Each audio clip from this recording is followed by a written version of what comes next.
Agay, mga ma'am and sir, may ara naman ako sang nakita diri sa sulod sang Robinsons GT Mall Molo. Kung sa diin, makita nyo ang bag-o bukas nga bakery nga nagangalan Oka Bakery. Agay. Hello guys, ari kita subong sa may Robinsons GT Mall diri sa Molo, no? So ari ko subong sa sulod sang GT Mall.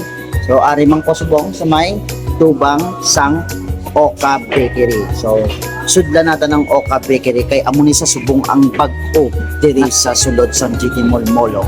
Agay, ara ba lang nga gapasulod ka pa lang mapanimahuan nyo gidya mga ma'am and sir ang kahamot sang nasari-sari nga klase sang flavor sang ilang nga mga tinapay. Agay, sa itsura pa lang manamit na. Ano pa ayhan kung ginakao na? Agay, makita nyo man mga ma'am and sir ang aura sang ilang nga mga tinapay.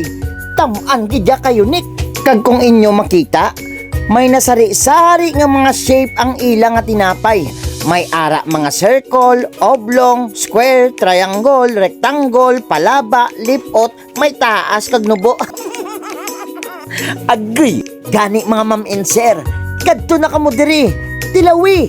Pamatudi ang kanamit sang sabor sang tinapay sang Oka Bakery. Saburuso na, kag affordable pa ang presyo. Hindi ka gid maginulsol kag worth it katama kung imo matilawan.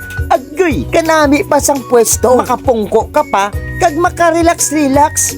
Maka-dine in kag take out. Kag hindi lang tinapay ang pwede mo mabakal. May ara pa gid sila kape. Agay. Sa mga taga Iloilo dira, sa mga Ilongga kag Ilonggo, kadto na kamo diri sa Oka Bakery sa GT Molo.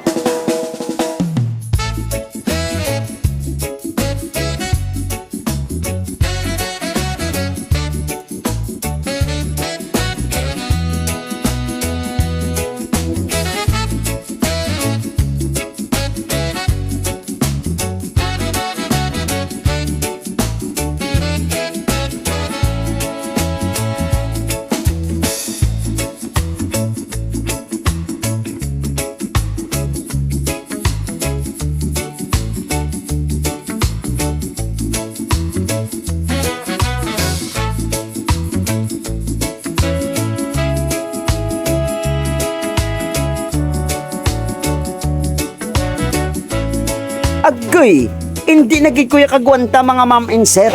Nagtilaw gid ko sang tinapay kag kape sang Oka Bakery. Kung gusto nyo magtilaw sang tinapay kag kape ni Oka Bakery, magkadto lang sa ilang mga branches. May ara sa Arroyo Center, Merrimart Mall, kag diri mismo sa Robinsons GT Mall diri sa Molo, Iloilo. Kag kung luyag nyo mag-order, pamasya na ang Facebook page ni Oka Bakery. Ano pang ginahulat nyo? Mag-like, follow, and share. Agay! Oka Bakery #1.